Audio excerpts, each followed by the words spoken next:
नमस्कार दोस्तों, आज का यह वीडियो न्यू एजुकेशन पॉलिसी 2020 को लेकर है।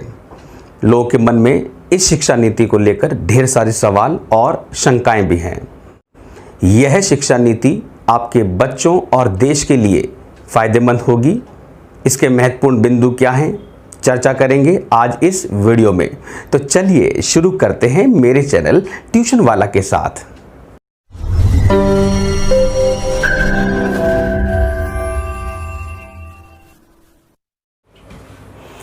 भारत में आज़ादी के बाद 1968 में शिक्षा नीति बनी, जिसे सुधार के साथ 1986 में पेश किया गया। 86 के बाद अब 2020 में नई शिक्षा नीति आई है, जिसे नाम दिया गया है नेशनल एजुकेशन पॉलिसी 2020।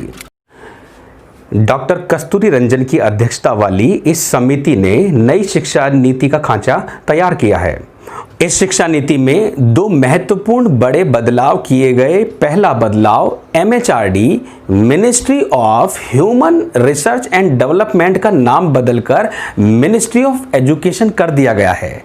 साथ ही एक बड़ा परिवर्तन 10+2 को चेंज कर दिया गया है नए फार्मूले 5+3=3=4 से। तो जानते हैं ये 5-3-3-4 का फार्मूला क्या है। तो आइए समझते हैं इस रिपोर्ट में 5-3-3-4 का फार्मूला क्या है। रिपोर्ट में 10+2 को इस फार्मूले से चेंज किया गया। तो सबसे पहले हम यहां पर 5 के पैटर्न को समझते हैं। 5 के पैटर्न का मतलब क्या है, इसे समझने के लिए हम यहां इसकी इस स्टेज पे चले जाएंगे, जिसका नाम है फाउंडेशन स्टेज।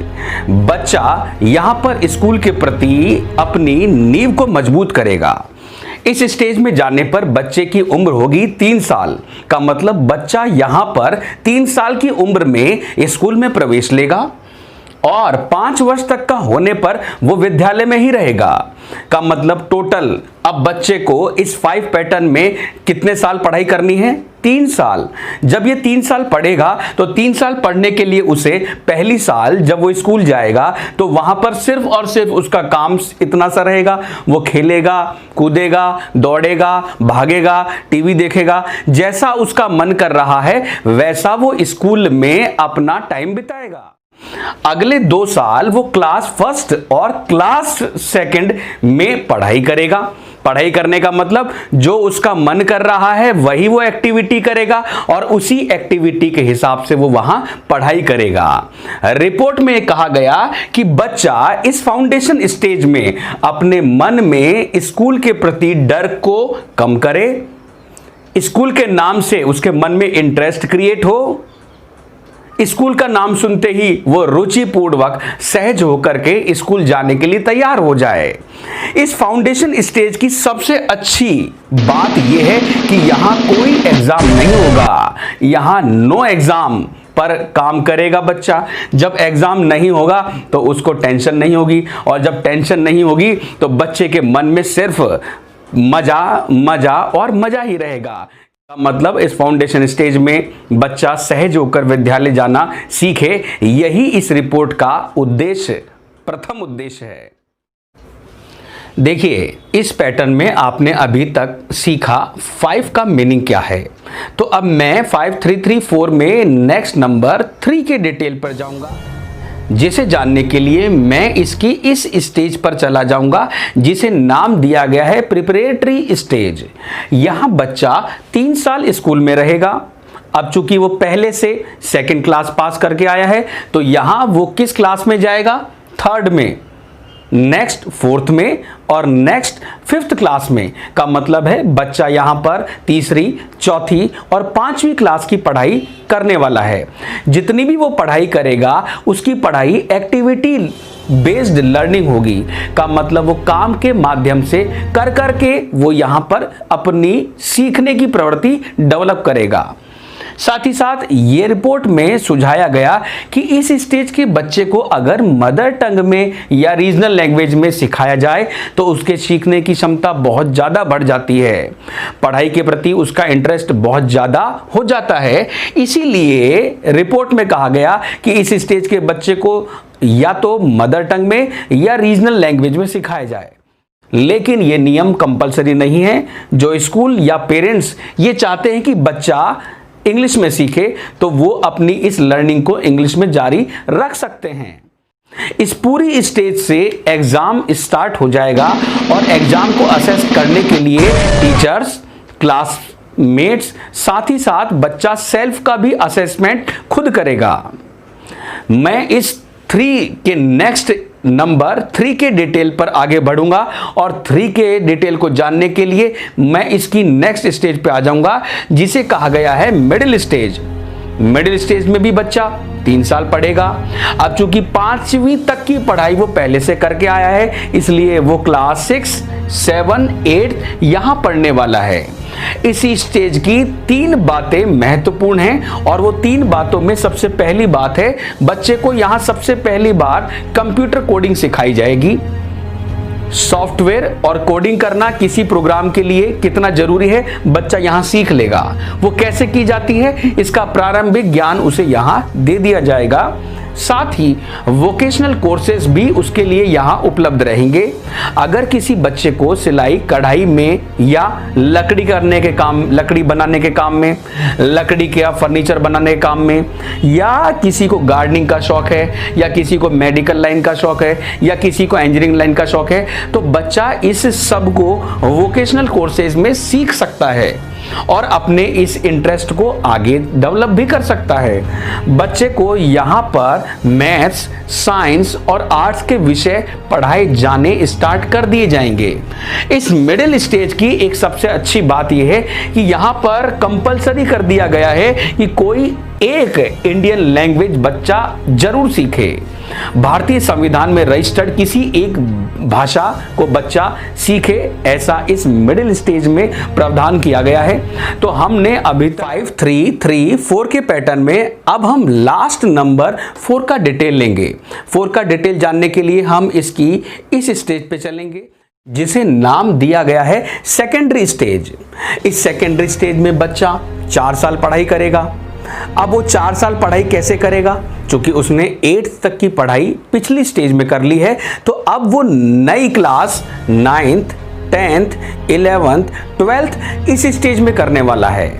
पिछले पैटर्न में आपने ये देखा था कि स्कूलिंग 12th क्लास तक होती थी तो इस पैटर्न में भी स्कूलिंग 12th क्लास तक ही दी जाएगी। यहां जो बड़ा चेंज हुआ है उसमें ईयरली एग्जाम को खत्म कर दिया गया है और एग्जाम पैटर्न अब सेमेस्टर वाइज होगा। ऐसा इसलिए किया गया क्योंकि देखा गया कि बच्चे का जब ईयरली एग्जाम आता था तभी महीना 2 महीना पहले ही बच्चा पढ़ने लगता था और उसको इस प्रेशर में उस एग्जाम से डर भी बहुत लगता था। तो उसका एग्जाम का डर खत्म हो इसीलिए इस एग्जाम ईयरली को सेमेस्टर वाइज कर दिया गया है। और एक बहुत बड़ा चेंज, अब स्ट्रीम खत्म कर दिया है पूरी तरह और मल्टीपल सब्जेक्ट चॉइस बच्चे को दिया गया। का मतलब अब आपको नहीं बताना होगा, ना ही आप किसी को बताएंगे कि मैं साइंस का हूं, कॉमर्स का हूं या आर्ट्स का हूं। पहले क्या होता था, परसेंटेज देख करके यह तय किया जाता था कि बच्चा कॉमर्स, आर्ट्स या साइंस किस में जाएगा। लेकिन अब ऐसी व्यवस्था खत्म कर दी गई है। बच्चे को सब्जेक्ट लेने का अधिकार की आजादी दी गई है। का मतलब अगर बच्चा मैथ्स लेना चाहता है तो वो मैथ्स ले सकता है, अगर बच्चा अकाउंट्स पढ़ना चाहता है तो वो अकाउंट्स ले लेगा। लेकिन अगर वो बच्चा इंडियन पॉलिटी या ज्योग्राफी या किसी अदर सब्जेक्ट को पढ़ना चाहता है तो वो बड़े ही आराम से उसका कॉम्बिनेशन बनाकर पढ़ लेगा।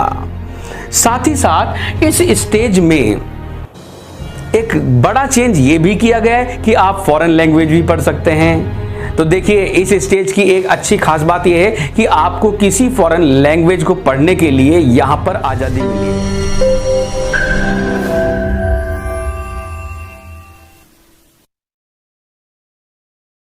देश की शिक्षा में बदलाव की मांग कई सालों से हो रही थी।